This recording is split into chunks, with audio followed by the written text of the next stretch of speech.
6:30 p.m. from live on our studio. Today is the 3rd of September 2022. We are broadcasting live from the economic capital of Cameroon, Douala. Ladies and gentlemen, good evening and welcome to another edition of the Weekend Bilingual Newscast. Good evening, Kante Tape.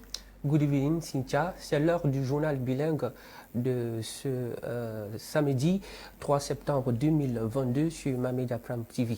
On commence la première partie avec toi.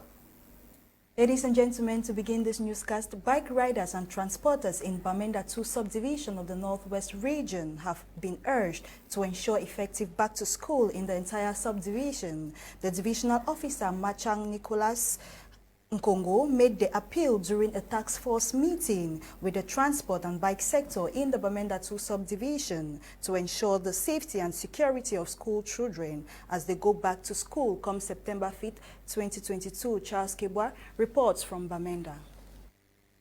The administration of Bamenda 2 subdivision in Mezam division of the Northwest looking forward to welcome pupils and students back to school for the 2022-2023 academic year with ongoing back to school sensitization the past 2 weeks. The transport and bike sector being an important sector moving persons and goods from one place to another, and to ensure effective back to school in the Bamenda 2 subdivision, the DO, Machang Nicholas Nkongo, September 2nd, held a task force meeting with transporters and bike sector within the Bamenda 2 subdivision to ensure the safety and security of school children. You know, here cases don't kidnap person in Bamenda. Because any carried person in our back, when they kidnap man, they carry our bike. You never see the kidnap man in the Baba town. When the kidnap man a bike, boom, they don't carry go. So if we the bad people don't decide say this thing will stop, it means say Maui not able you own and see the loiter, na suspect. With the need to build families and build peace in the Bamenda 2 subdivision, the DO, Machang Nicholas Nkongo, warned no one loiters around their union unknown. He called on the transporters to work in synergy with administration and forces of law and order, be ambassadors through their union, ensure effective back to school in the Bamenda 2 subdivision. Confine children to them, the children are safe. So the bike sector is a very important sector in the subdivision. Without transportation, the school resumption is going to be a bit difficult. Children will be moving from one place to the other.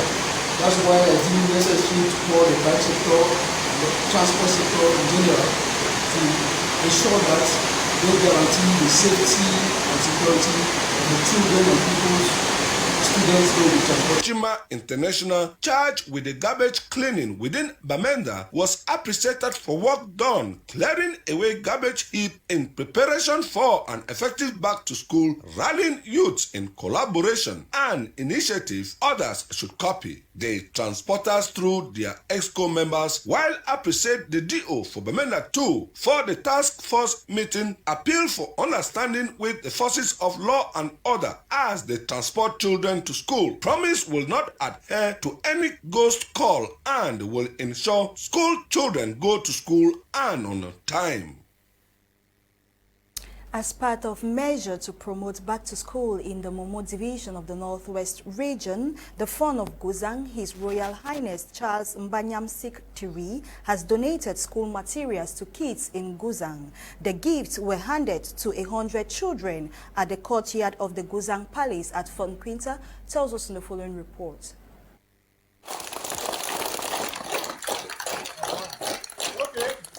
The items consisting of 5,000 exercise books and other didactic materials from His Royal Highness Charles Mbanyam Sik III were handed to kids of school-going age in Guzang, Momo division of the restive Northwest region on Friday, September 2nd, 2022. The gift were handed over to the children at the courtyard of the Guzang Palace by notables who extended a message of encouragement from the Fon who now resides in Yaoundé as a result of the socio-political crisis in the two Anglophone regions.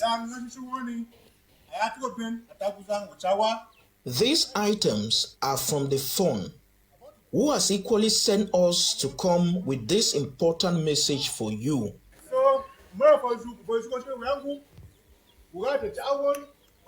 He says we should extend a message of congratulations to all of you for the effort you have made to attend school, and equally appreciates you for your studies. He urged you to continue in that light, that an educated person stands a chance to be a better person in the society. He says education is the key to success. All of you should study hard, that he is giving these didactic materials as a sign of blessings to all of you.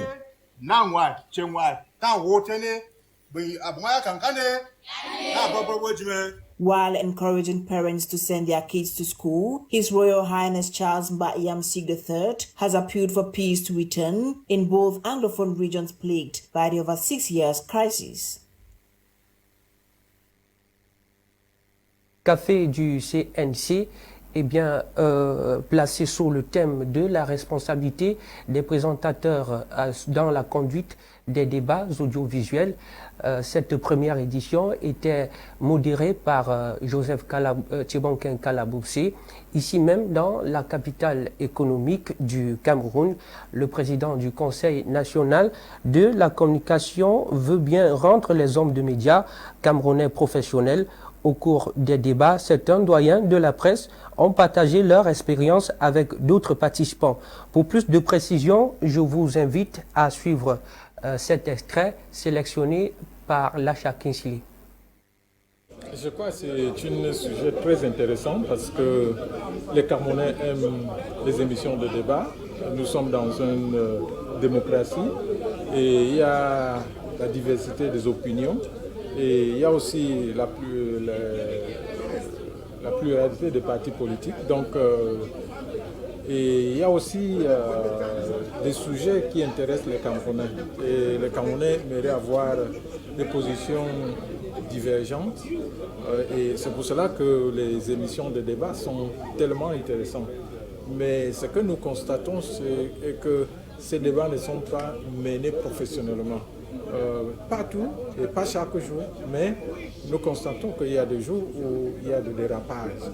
Parfois, les modérateurs perdent la tête, peut-être parce que les invités sont de gros bras, je peux le dire, ou parfois ils n'ont pas bien préparé l'émission et ils sont emportés par les contributions ou la façon intense de certains débats politiques. Donc nous voulons vraiment réveiller cette conscience professionnelle en eux pour leur demander d'être beaucoup plus professionnels pour que les Camerounais, en écoutant, en suivant les conversations autour d'un thème de débat, qui sortent avec quelque chose d'utile. Rentrée scolaire sans incident, la gendarmerie nationale a mobilisé ses troupes autour de l'axe de la région de la Damawa pour sensibiliser les usagers sur les règles de bonne conduite de la circulation routière et éviter les incidents majeurs. Pour plus de précision, je vous invite à suivre cette information ou bien cet élément signé Belmont Zewa. En cette veille de rentrée scolaire, les éléments du peloton motorisé de Ngaoundéré, appuyés par ceux de l'état-major de la Légion de gendarmerie de la Damawa, se sont installés dans plusieurs axes routiers afin de réduire les accidents et lutter contre la propagation du coronavirus. Conformément à la note de service qui organise la semaine routière de la gendarmerie nationale, nous pouvons dire qu'elle a un double objectif, à savoir la sensibilisation des usagers à la veille de la rentrée scolaire qui aura lieu dans quelques jours en vue de réduire les accidents de circulation pendant cette période. La gendarmerie nationale veille également à ce que les usagers puissent respecter les mesures de distanciation sociale prescrites par l'État en vue de limiter la propagation du Covid-19. Rendue à sa 393e phare, 3e génération, la semaine routière de la gendarmerie nationale, comme l'a baptisé le haut commandement, a ainsi permis au Pandore d'interpeller plusieurs automobilistes en infraction, avec comme faute les plus récurrentes excès de vitesse et pneus usés. Chaque automobiliste pris avait le choix entre s'acquitter in situ des frais exigés et être entendu sur procès verbal.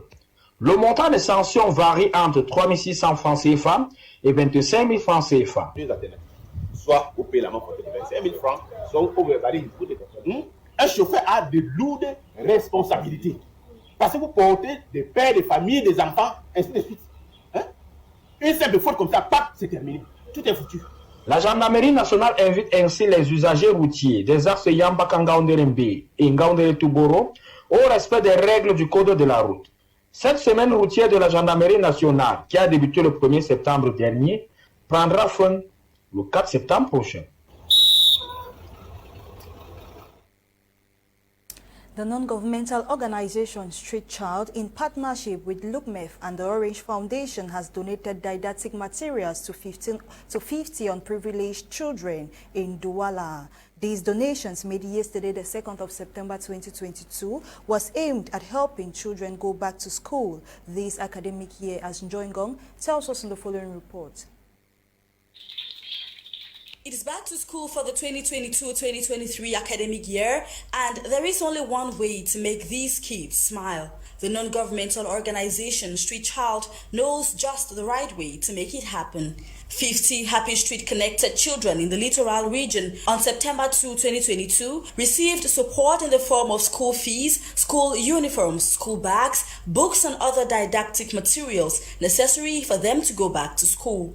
I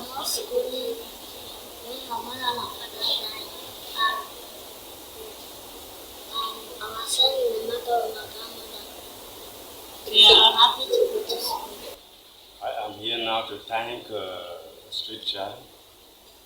Because of the Street Child I am here. And I tried the Street Child. I see that it's a very good project.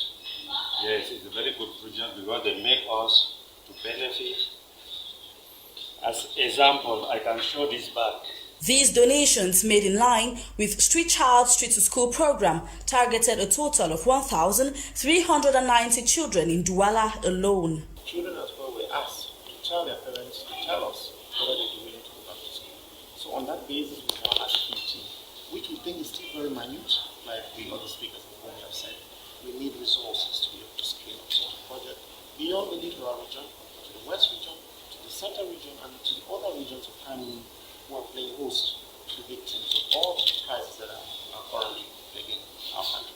The Street to School project was funded by Street Child UK and carried out by LUCMEF in partnership with Orange Foundation, aimed in particular to help these Cameroonian underprivileged children to go back to school this academic year. In the sector of education, more specifically, we are investing a lot in that domain because we believe very strongly that education is the foundation on which every household, every community, and every nation needs to be constructed. So there is absolutely no reason why we should invest more in that domain.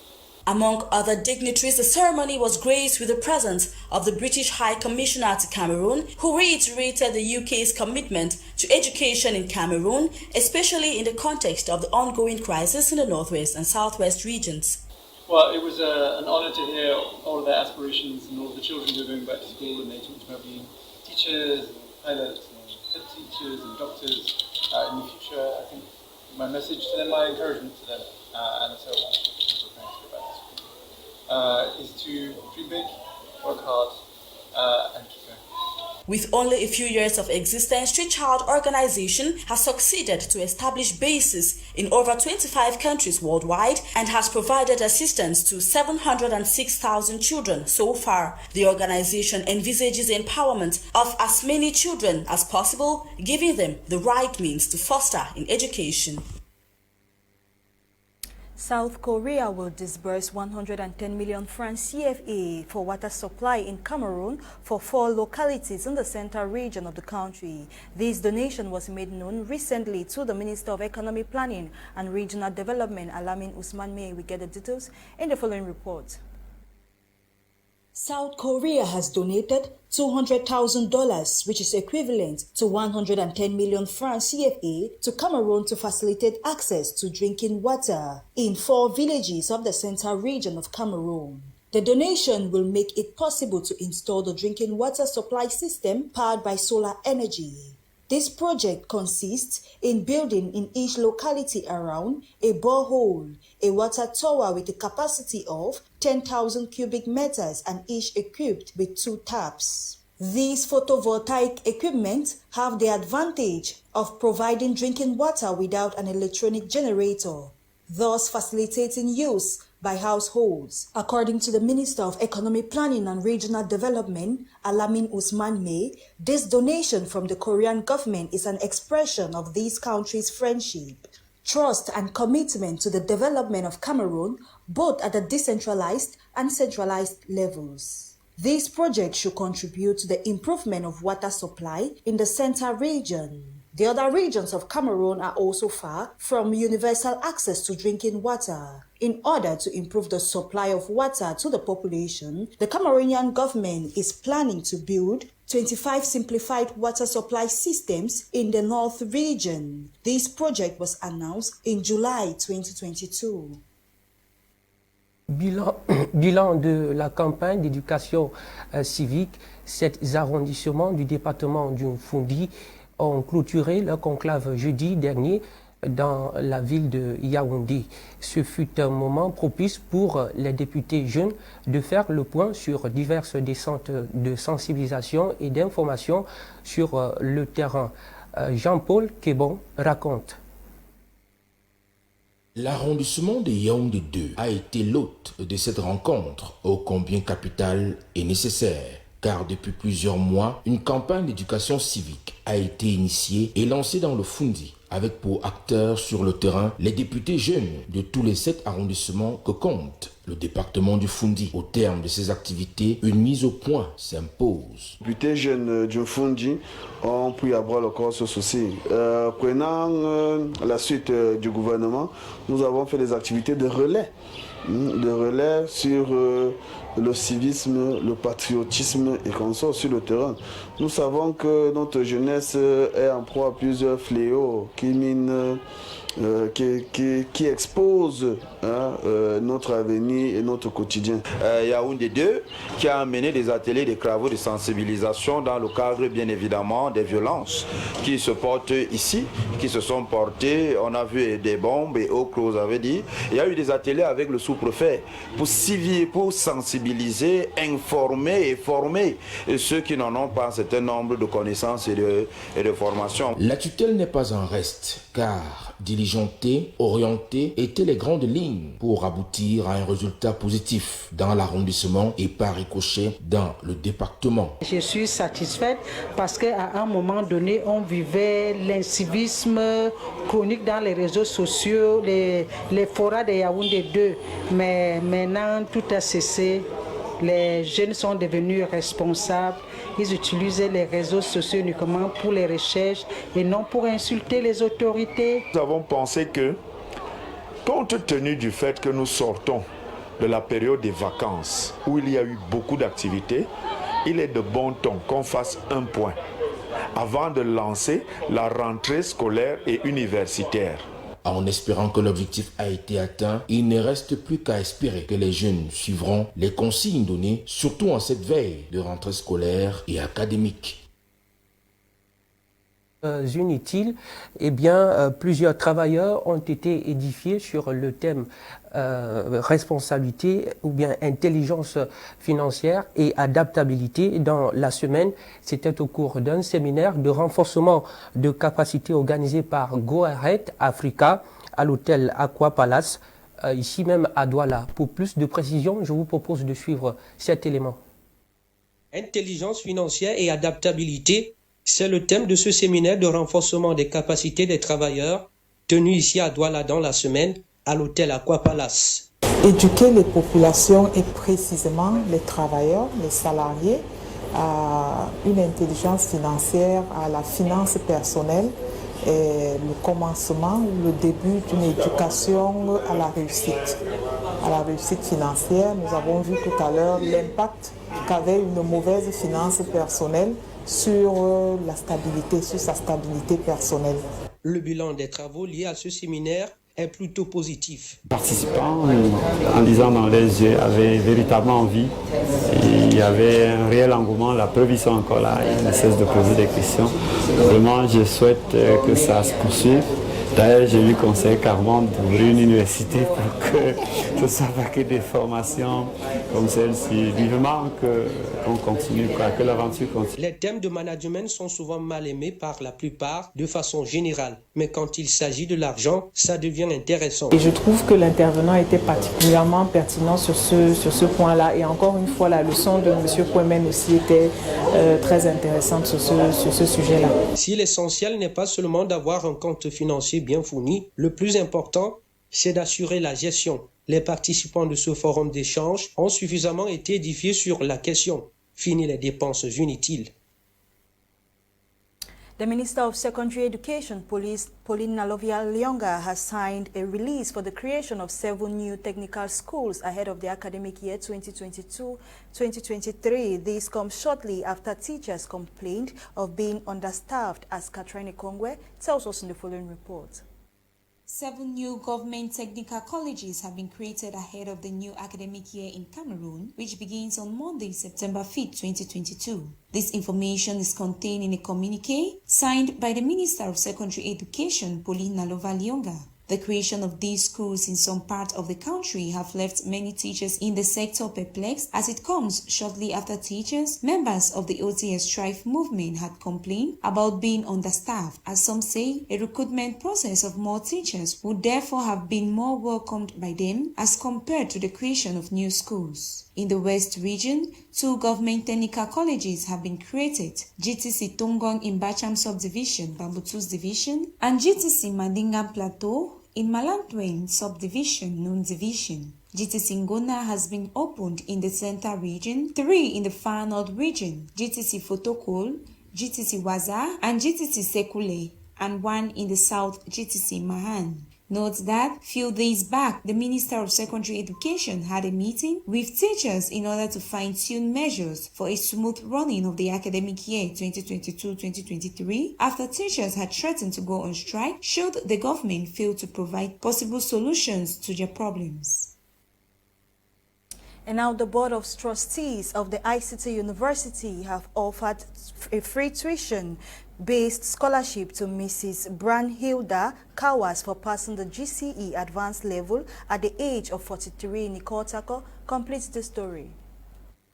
The ICT University is a vibrant institution fronting as a premier destination for research, innovation, and training of relevant scholars with top quality ICT and managerial human capacity development. The Board of Trustees of the university have approved several scholarships to promote education in Cameroon. The board, on the 1st of September, offered a special academic scholarship, that is, a tuition fee-based scholarship to Mrs. Brian Hilda Kawas for passing the GCE A-levels at the age of 43. University for giving me this scholarship, and I want to say here that I will not disgrace them.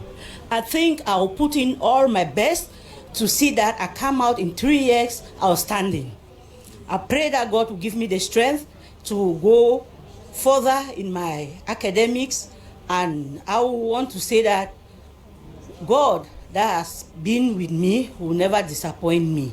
He will continue to bless me and to raise me from grace. Speaking at the event, the Vice Chancellor of the university, Prof. Emmanuel Pondi, says the university is out to encourage those who are out to learn and based on empowering women, since they are the center of the society, especially in educating the family and the girl child. Our society is based around the values that women inculcate to the child. Between 0 and 10 years old, it is women who are in charge of educating our children. So it's important that they should take the full measure of that responsibility. And now the question is, what do we design so that we put into the applications, into the I would say the ITC tools, which are African? What do you bring as a distinctive cultural addition? What does Africa bring? We cannot replicate what is done in other cultures, with other values, we have to bring our own. And Africa was and remains the cradle of humanity. So therefore, the ICT University's desire to empower women and educate the girl child triggered the Minister of Women Empowerment and Family, Madame Marie-Thérèse Abena, to mark present at the event. We benefited from the presentation of the programs of ICT, which take into consideration gender issues, encouraging young girls to get into ICTs, technology, this STEM approach, and women also. And a special aspect of this ceremony is the scholarship granted to a special lady, a mother, a wife of 43 years old who passed the A level. Now it is going to be possible for her to follow programs of ICT University from where she resides. This award of the scholarship to Madame Brian Hilda Kwasewin was done alongside the Open Door Day and Bootcamp event of the ICT University. This bootcamp was themed Women in ICT for Sustainable Development. En éducation, le vice-chancelier Jean-Emmanuel Pondy a remis le diplôme hier à une étudiante de 43 ans à Yaoundé. Une démonstration forte qui démontre justement que les femmes sont valorisées au Cameroun de la part de l'Université des technologies de l'information et de la communication qui prête main forte au ministère de la Femme et de la Famille. Notre correspondante principale était de la partie Marie-Rosine. Voici son compte rendu. Part de la femme et revient par la femme, que celui qui l'ignore l'ignore. Telles sont les déclarations dignes d'être ovationnées par l'humanité du vice-chancelier de l'université de TIC, Jean-Emmanuel Pondy, au cours de la cérémonie de remise des diplômes à une étudiante exceptionnelle de la dite université. Nous devons dire que c'est l'exemple de la résilience, l'exemple de la détermination, et l'exemple de la quête d'excellence par tous les moyens licites et autorisés que nous avons aujourd'hui fêtés et récompensés.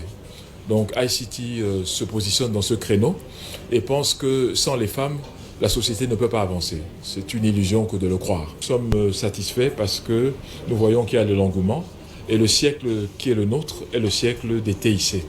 Et il est important que chacun soit équipé dans ce domaine pour pouvoir être lettré dans la nouvelle société qui s'ouvre devant nous, pour que la place du Cameroun, la place de l'Afrique, ne soient pas des places négociables à la baisse. En effet, c'est sous le regard admiratif du ministre de la Promotion de la Femme et de la Famille qui est venu toucher du palpable. Et aujourd'hui, nous avons assisté à la clôture du bootcamp où des jeunes du secondaire et à la création d'activités ayant trait au TIC et de manière très très positive. Et nous avons aussi assisté à la présentation des programmes, ce qui est très bien parce qu'on entend parler de l'université ICT par les médias, mais nous avons vu ce jour ce que cette université est en train de produire. Et évidemment, nous avons assisté à la remise d'un don très important, d'une bourse de formation à une grande dame. Dans un contexte où les TIC deviennent incontournables, il est important de mettre la gente féminine en avant pour un monde dynamique. Et le Cameroun n'est pas en reste, d'où l'engagement du chef de l'État, son Excellence Paul Biya, pour promouvoir la femme camerounaise. Et c'est dans la même veine que le professeur Emmanuel Pondy s'y lance. Oui, les objectifs qui étaient ceux qui étaient recherchés par l'université ont été atteints, c'est-à-dire présenter au grand public les exploits des jeunes qui ne connaissaient rien des TIC il y a 4 semaines, mais qui aujourd'hui ont présenté des projets aboutis. Donc c'est déjà l'un des premiers objectifs. Le deuxième objectif, c'était de remettre une récompense à une étudiante assez particulière. Et nous avons pensé qu'il était bon de le faire aujourd'hui. Et nous avons sollicité et obtenu la présence très importante de Madame le ministre chargé justement de ce domaine-là, c'est-à-dire la promotion des femmes et de la famille. Ainsi, Brian Haïda Kansewi, la vedette du jour, après 3 ans de persévérance, a fini par décrocher son diplôme et l'émotion est énorme pour cette mère et épouse de 43 ans. Cette cérémonie a permis à la jeune fille de s'exprimer à travers son savoir-faire. Question de dire que dans cette université internationale, la technologie de l'information et la communication n'est pas un mythe, mais une réalité où la femme est mise à l'honneur. Éblouie par ce qu'elle a vu et entendu, Catherine Abenaondoa donne un coup de chapeau au promoteur pour une si grande innovation, mais également apporte son soutien indéfini à celui-là même qui a la lourde responsabilité de poursuivre cette vision ingénieuse avec des objectifs très précis. C'est par une photo de famille que la cérémonie est rentrée en gare. Lutte contre l'impact causé par de multiples crises mondiales, 10 milliards de francs CFA, c'est la somme qui sera dédiée à la réhabilitation des entreprises et établissements publics du Cameroun au cours de cette année 2022. Un arrêté co-signé par les ministres des Finances et du Commerce. Pour plus de précisions, je vous invite à suivre cet élément. Dans ces 10 milliards de francs CFA, des subventions de plus de 7 milliards seront octroyées à ces entreprises et établissements publics. Il s'agit de Compost qui devrait bénéficier de 1,7 milliard, l'imprimerie nationale 300 millions, la Société de développement du cacao 857,2 millions, la Cameroun Development Corporation 3,2 milliards, l'Institut de recherche agricole pour le développement et la MAGSI 543,9 millions, l'École nationale d'administration et de magistrature, 650,2 millions. Par ailleurs, le reste de ressources est consacré à la mise en charge des études diagnostiques et audits des entreprises publiques du financement de la réhabilitation, 2,1 milliards de francs CFA. La prise en charge des analyses du modèle économique de certaines entreprises, 100 millions de francs CFA. Et le suivi de l'exécution des contrats plans et contrats objectifs minimum, 500 millions de francs CFA. En fin 2018, d'après la Commission technique de réhabilitation des entreprises et établissements publics au Cameroun, l'imprimerie nationale affichait un résultat négatif de 827,83 millions de francs CFA. Le postier Compost fait des contre-performances en 2019. Il réalise un résultat moribond estimé à moins 7 milliards de francs CFA, en baisse de 49,93% par rapport à 2018. La CDC, dont au moins 16 employés ont été tués dans le cadre de la revendication séparatiste en cours dans le Nozo, il y a 3 ans, avait estimé à 29 milliards de francs CFA ses besoins financiers pour relever les effets de cette crise sociopolitique.